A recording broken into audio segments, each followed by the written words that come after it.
వేసవి వచ్చిందంటే చాలు అగ్ని ప్రమాదాల సంఖ్య పెరిగిపోతుంది. వరి కోత యంత్రాలతో పొలాల్లో కోసిన తర్వాత మిగిలిపోయిన వరి కొయ్యలు తగలబడుతుండటంతో మంటలు చెలరేగుతున్నాయి. అగ్నికి రైతులతో పాటు పశువులు ఆహుతవుతున్నాయి.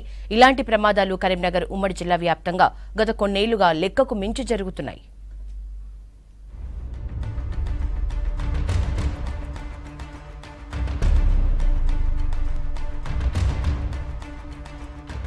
ఏటా వేసవిలో ఉమ్మడి కరీంనగర్ జిల్లాలోని హుజూరాబాద్, జమ్మికుంట ప్రాంతాలతో పాటు జిల్లా కేంద్రంలో అగ్ని ప్రమాదాలు జరుగుతుంటాయి. వరి కొయ్యలు తగలబెట్టే సమయంలో జరుగుతున్న ప్రమాదాలు తీవ్ర విషాదాన్ని మిగులుస్తున్నాయి. గతంలో ఇల్లందకుంట మండలంలో వరి కొయ్యల మంటల్లో చిక్కుకొని ఓ రైతు, మల్యాల మండలం చెప్యాలలో మరో రైతు ప్రాణాలు వదిలారు. గడ్డివాములు, ధాన్యం, మామిడి చెట్లు, ఈత, తాటి వనాలు మంటలకు బుగ్గవుతున్నాయి. వరి కొయ్యలు తగలబెట్టడం వల్ల అగ్ని ప్రమాదాలు జరుగుతున్నాయి.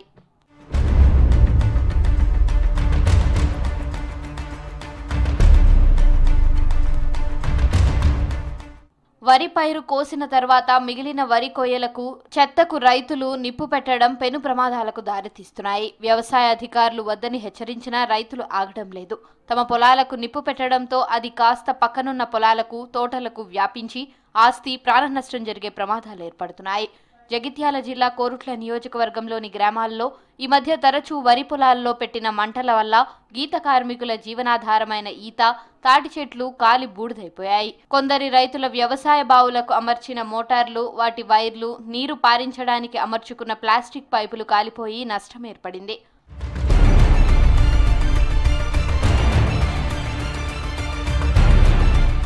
మెట్పల్లి మండలం ఆత్మానగర్ గ్రామ శివార్లో వరి పొలాల్లో పెట్టిన మంట గ్రామంలోని ఇండ్ల వరకు వ్యాపించి వాటికి అంటుకునే పరిస్థితి ఏర్పడింది. గ్రామస్తులు కొందరు మంటలను గమనించి హెచ్చరించడంతో గ్రామస్తులంతా మంటలు ఆర్పడానికి ప్రయత్నం చేశారు. ఫైర్ ఇంజిన్ సిబ్బందికి సమాచారం ఇవ్వడంతో సకాలంలో వచ్చి మంటలు ఆర్పివేశారు. దీంతో తీవ్ర ప్రమాదం తప్పింది. ఇప్పుడు వరి కోతల తర్వాత ఏమైతుందంటే దాన్ని గడ్డిని తగలబెట్టేసి మంట పెట్టి, ఇప్పుడు ఎవరో ఒక రైతు ఒక మంట పెట్టిపోయినప్పుడు అది పక్క పొలాలకు వ్యాపించి అలా గ్రామాలలో కొన్ని ఇండ్లు కూడా తగలబడ్డాయి. తగలబెట్టడం స్టార్ట్ చేసిందంటే అతన్ని చూసి ఇంకోళ్ళు కూడా తగలబెట్టడం వల్ల పక్క పొలాలలో ఉన్నటువంటి కరెంటు మోటార్లకు ఉన్న వైర్లు కానీ, కరెంటు బాక్సులు కానీ, అలాగే పైపులు కానీ చాలా రకాల నష్టం వాటిల్తుంది. అలాగే మా దగ్గర మామిడి చెట్లు కూడా చాలా వరకు తగలబడడం జరిగింది. సో ఇప్పుడు అది రైతులు గమనించాలని కోరుతున్నాను. గతంలో సాగు చేయడానికి ముందు వరి పొలాల్లో ఉన్న వరి కొయ్యలను దున్ని నీటిలో మురగబెట్టేవారు. దానికి చాలా సమయం పడుతుండడంతో ఇప్పుడు రైతులు వరి పొలాల్లో ఉన్న కొయ్యలకు నిప్పు పెట్టి దున్ని సాగు చేస్తున్నారు. కొయ్యలు సరిగా మురగని చోట పంట సరిగా రాదని వరి పొలాల్లో అగ్గి పెడుతున్నామని చెబుతున్నారు రైతులు. కాల్చకుండా మన ఖరీఫ్లో జనుము జీలుగా ఇవ్వడం జరుగుతుంది.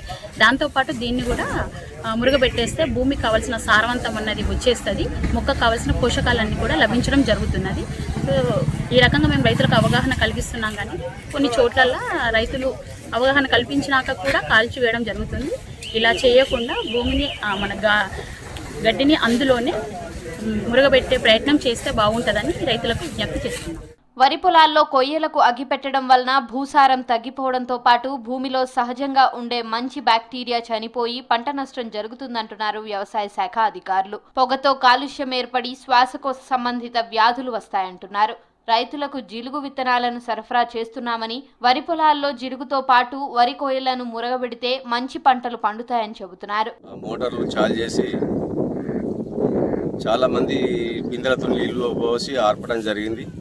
నిద్రమప్పులు లేచినాము, ఎవరు ఒకరిద్దరు లేచి మొత్తుకోవడం, కేకలు వేయడం వలన అందరు లేచిండ్రు.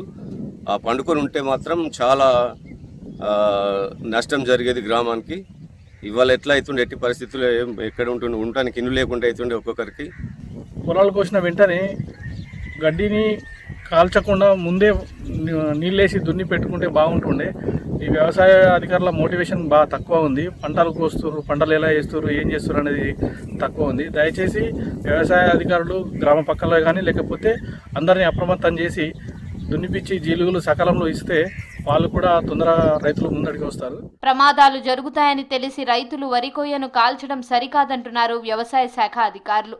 ఇలాంటివి జరగకుండా వ్యవసాయ అధికారులు రైతులకు సరైన అవగాహన కల్పించాలంటున్నారు గ్రామస్తులు.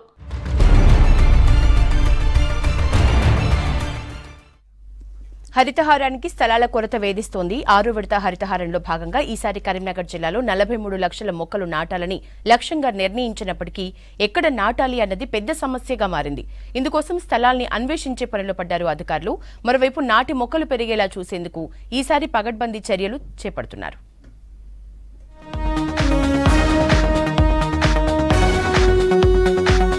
పర్యావరణ పరిరక్షణకు మొక్కలు నాటడం, వాటిని పెంచడం ప్రభుత్వాల ప్రధాన బాధ్యత. ఈ దిశగా తెలంగాణ సర్కార్ హరితహారం పేరుతో గత 5 ఏళ్లుగా పెద్ద ఎత్తున మొక్కలు నాటే కార్యక్రమం చేపడుతోంది. ఈ ఏడాది వానలు పడిన తరువాత పెద్ద ఎత్తున కరీంనగర్ జిల్లాలో మొక్కలు నాటాలని, వాటిని సంరక్షించేందుకు పకడ్బందీ చర్యలు చేపట్టాలని నిర్ణయించారు. ఇంతవరకు బాగానే ఉన్నా మొక్కలు నాటేందుకు అవసరమైన స్థలాలు దొరకడం లేదు. ప్రభుత్వ స్థలాలు, ఎస్ఆర్ఎస్పీ భూములను సేకరించాలని, గతంలో మొక్కలు నాటిన స్థలాలు కాకుండా కొత్త స్థలాలను గుర్తించాలని అధికారులు ప్రయత్నిస్తున్నారు. కరీంనగర్లో పచ్చదనాన్ని నింపేందుకు మొక్కలు నాటే కార్యక్రమాన్ని ప్రభుత్వం ఈసారి ప్రతిష్టాత్మకంగా తీసుకుంది. రేవంత్ రెడ్డి సర్కార్ వచ్చిన తరువాత తొలిసారిగా జరగబోతున్న హరితహారంలో నగరాలు, పట్టణాల్లో ప్రజాప్రతినిధులు, అధికారులకు బాధ్యతలు అప్పగించి నాటిన ప్రతి మొక్కను సంరక్షించేలా చూడాలని నిర్ణయించారు. కరీంనగర్ జిల్లా కేంద్రంతో పాటు మున్సిపాలిటీల్లో అటవీ విస్తీర్ణం పూర్తిగా తగ్గింది. రాష్ట్రంలో 33 జిల్లాలుంటే కరీంనగర్ జిల్లా అటవీ విస్తీర్ణంలో 31వ స్థానంలో ఉండడంతో మొక్కలు నాటే కార్యక్రమాన్ని భారీగా చేపట్టాలని నిర్ణయించారు.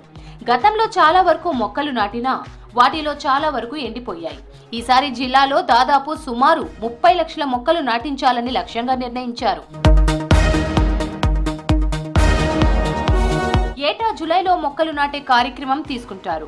ఋతుపవనాలు ముందస్తుగానే వస్తే మొక్కలు నాటేందుకు స్థల సేకరణ, గుంతలు తవ్వడం, ఎర్రమట్టి తీసుకురావడం, ట్రీ గార్డులు తెప్పించుకోవడం, పెద్ద సైజులో మొక్కలు ఎక్కడ ఉంటే అక్కడి నుంచి తీసుకురావడం వంటి పనులను ముందే పూర్తి చేయాలని అధికారుల నుంచి కింది స్థాయికి ఆదేశాలిచ్చారు. ఖాళీ స్థలాలు, జాతీయ రహదారుల ఇరువైపులా సరిహద్దుల్లో ప్రభుత్వ ఖాళీ స్థలాల్లో పెద్ద సంఖ్యలో మొక్కలు నాటాలని నిర్ణయించారు.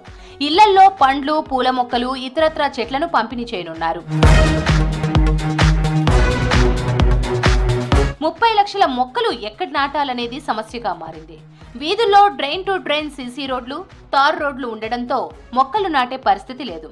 నాటిన మొక్క కూడా బతికే పరిస్థితి ఉండదు. ఎండాకాలంలో అధిక వేడి కారణంగా ఆ మొక్కలు ఎండిపోయే ప్రమాదము ఉంది. రహదారి కింద ఒకవైపు విద్యుత్ తీగలు, మరోవైపు డ్రైన్, పైప్ లైన్లు ఉండడంతో మొక్కలకు స్థలాల కొరత నెలకొంది. స్థలాల కొరత నేపథ్యంలో ప్రభుత్వ పరంగా ఉన్న ఖాళీ స్థలాలు, పాడుబడిన పార్కులు, లోయర్ మానేరు డ్యాం పరిసర ప్రాంతాల్లో పెద్ద ఎత్తున మొక్కలు నాటాలని నిర్ణయించారు. హరితహారం విజయవంతం కావాలంటే కేవలం ప్రభుత్వ శాఖలు మాత్రమే బాధ్యత వహిస్తే సరిపోదని భావించిన సర్కార్ ఈసారి ప్రజలను నేరుగా భాగస్వామ్యులను చేస్తోంది. తద్వారా నాటిన ప్రతి మొక్క బతికేలా చేయాలని సంకల్పించింది. స్థలాల కొరత, మొక్కల సంరక్షణలో లోపాలను అధిగమించి ఈసారి లక్ష్యాన్ని ఎలా సాధిస్తారన్నది ఆసక్తికరంగా మారింది.